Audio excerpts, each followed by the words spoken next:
వెనకాతల ఎంత ఉందో ఆలోచించండి మీరు. మహాభయంకరమైన దోషాలు అవి.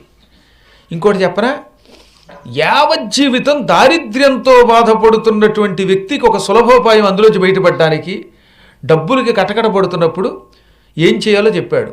ఒక సద్గురువుని పిలిచి నీకున్న భూమిలో ఎంతో కొంత, ఒక్క 10 గజాలో 100 గజాలో దానం చేస్తే 3 రోజుల తర్వాత నుంచి నీకు జాతకం మహర్జాతకం అందుకుంటుంది. నేను చూశానండో ఇది.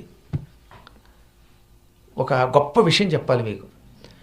చాలా కాలం క్రితం కొంత పొలం ఉండి డబ్బు చాలా ఉండి కూడా చేతికి డబ్బు అందక బాధపడుతున్న ఒక 2 దంపతులు ఉండేవారు. వాళ్ళకి 2 పిల్లలు. ఆ దంపతులు నానాయాతన అనుభవిస్తున్నారు. పొలం ఉంది, కౌలు డబ్బులు చేతికి రావు. బ్యాంకులో డిపాజిట్ వేసుకోమని పోయి వాళ్ళ నాన్నగారు డబ్బు ఇస్తే పాపం వీళ్ళు తెలియక దాన్ని వడ్డీకి బయటికి ఇచ్చారు. ఆ వడ్డీ వాడు డబ్బు ఇవ్వడు, అసలు ఇవ్వడు, పత్రం లేదు. ఇది 2012లో జరిగింది. అప్పుడు వాళ్ళు నా దగ్గరకు వచ్చారు. ఎందుకు వచ్చారు? సాక్షాత్తు గణపతి సచ్చిదానంద స్వామి దగ్గరికి వెళితే ఒకసారి ఆయన ఉపన్యాసంలో చెప్పారట, మీకు మంచి ఒక సద్గురువు దొరికితే ఆ గురువుకి ఎంతో కొంత భూదానం చేస్తే ఆ వెంటనే మీకు మీ డబ్బులు తిరిగి వస్తాయి, మీ పొలాల మీద కౌలు వస్తుంది, అన్ని రకాలుగా మీరు సుఖపడతారు, చేతిలో డబ్బులు లేక కటకట పడుతున్న వాళ్ళకి సుఖం అని చెప్పారట.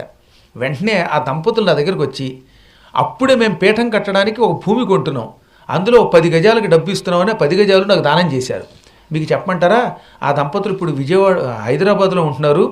హైదరాబాద్లో మొత్తం వాళ్ళ పొలాలన్నీ కూడా కోట్ల రూపాయలకు అమ్ముడుపోయాయి.